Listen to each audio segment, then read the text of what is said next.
Alright guys, welcome back, and in this tutorial I'm going to start talking to you about core animation, how to apply simple animations to objects on your screen, and eventually whenever we make games we're going to be using animation a lot. Of course, you probably already knew that, but for right now I just want to teach you guys the basics of animation.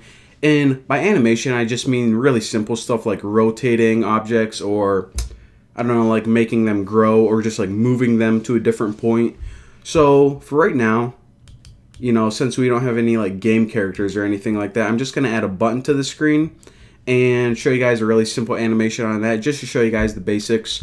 So let's go ahead and hop over to the storyboard. And the first, by the way, all I did so far is I created a brand new single view application, you know, blank project, nothing new. And what I want to do here is uncheck use size classes, so we got something that resembles an iPhone. Alright, looking good. So now let me go ahead and just add a simple button, type in but, and drag that bad boy out to, might as well just stick it in the dead center. Looks good. We can, it doesn't matter what text you have on it actually. And now, of course, what we need to do is, if we're going to be adding code to animate this, we need to get a reference to it. So get rid of this panel temporarily, go to your split view, and let me clean this up a little bit. Delete this comment, and you can actually delete this entire did receive memory warning method. We don't need that one at all. Alright, so let me give myself some space above the view did load method, and if you hold down control, of course, drag, you're going to make a little outlet, and I'll just name mine Bucky's button. Connect, and we now have a reference to this button. So let me open up my view controller since we don't need that storyboard anymore. Alright, so here we go, done setting everything up. So now that we have a reference to it, how do we animate this button? Well, in your view did load method, this is a pretty good place to put it. What we need to do is we need to create something called an animation block. And this is actually really easy. What you do is you give it two settings. One, how long do you want the animation to be? For example, if you're moving something on the screen from point A to point B, do you want it to be 1 second? Do you want it to be slow, like 10 seconds? So that's the first thing, how long you want it to be. And second is the animation. And by that I mean, do you want it to rotate? Do you want it to stretch? Do you want it to fade out? What are you trying to do here? So to create an animation block, let me add a comment like, create an animation block to fade out. So we'll just fade out this button right now.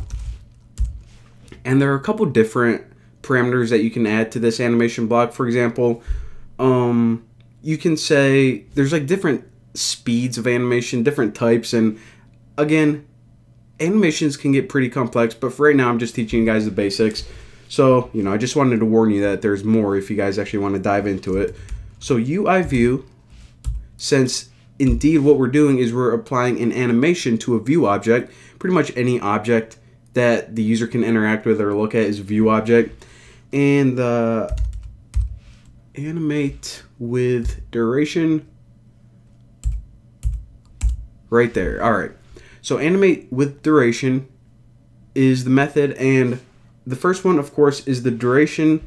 How many seconds? I'll just write 3 seconds. Now this animation's right here. This is where you put, or in other words, build that animation. So if you use curly brackets, the most common way to do this is just to add curly brackets and write all of your animation functionality in here. So all we're doing is just going to take one line of code. We're going to say, okay, on this button, Bucky's button, change the alpha, in other words, the transparency. So self, in this class, Bucky's button, get the alpha, ALPHA, which is the transparency, and set it equal to 0. So now what this is going to do, and that's it, whenever we run it, it's going to say, okay, I'm going to take 3 seconds, and from whatever the button is now, whatever alpha, I'm going to change it to 0. And that's it. So now if I run this, check it out. Alright, so notice as soon as this loads, the button is at 100% alpha, and it fades out over 3 seconds. I know it's kind of hard to tell since it happens as soon as we load. And that's another thing. If you're like, all right, I don't want that to happen as soon as my view loads, there's another delay that you can add. So I don't know, maybe it waits 5 seconds before the animation starts. But again, that's all in detail stuff. I'll talk about that in detail later on. So for now, if I just run that one more time, just so you guys can see, button fades out over 3 seconds. So now that we got the basics and we know how it's done, I'll show you guys what I mean by you can actually build multiple animations in here. So let's say that we wanted to do something like, we wanted to, I don't know, we won't fade it out anymore. We'll say that we wanted to grow this button and also rotate it. So you can actually just build constants in here. So whenever we want to combine transformations like this, we can actually use a new method, but it's really easy. But first we need to give it all the parameters. In other words, how much do you want to grow and what angle do you want to rotate it by? So we'll let grow equals CG affine transformation, and the two parameters this takes, we'll just say like 4x4. That'll just mean grow to 4 times your normal size in both width and height. And again, these are just settings right now, just variables. We'll plug them into the main animation later. Next, we'll say let angle. Now the angle we need to give it has to be a CG float. And we'll just say 40. Pick any angle you want, it doesn't really matter. And if we say let rotate, this is the actual animation itself. So CG affine transform make rotation, and if we toss an angle right here, that'll be good. So right now we have 2 transformations built. One is right here, it's rotate, and this just spins it, and another one is transform, and this just grows it, and this one is just kind of a parameter to say how much do you want to rotate it by. But we didn't apply them to the button. So whenever we want to apply multiple transformations to a single object, this is what we do. It's really simple, one line of code. Again, you get a reference to that object, the view object, and the transform property right here. Set this equal to CG affine transform. If you can see it, concat, where you at? Where you at? Okay, affine. Right there, concat.